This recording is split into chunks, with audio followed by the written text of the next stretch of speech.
ẹ má gbé ìyàwó cooperative lérí owó yíyá lásán, ẹ gbé lórí investment. ẹ bá fẹ́ ra ọjà, ẹ tó fẹ́ ra nǹkan ní ìsìn báyìí lápèjúwe,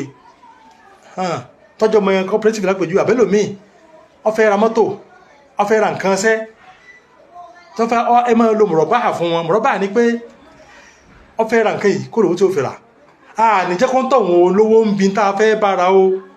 owó cooperative sọ láàfin rà fún pé wo mọ́tò tó fẹ́ rà yìí 2 million ní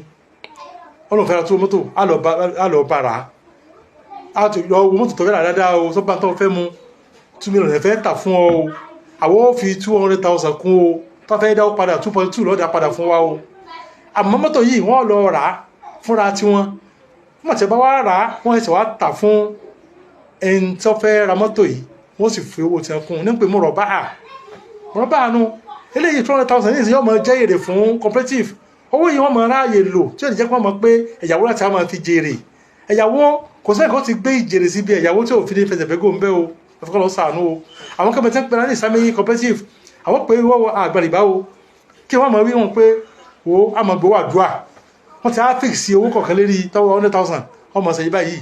1 million ọmọ ṣe báyìí, tó bá san tó dín sí ìwọ̀n nígbà kí lè léhun rìbánu. Wọ́n kàn tó ń focus láàmú gbani tó pẹ́ ẹ̀sẹ̀ tí ó tó ju ti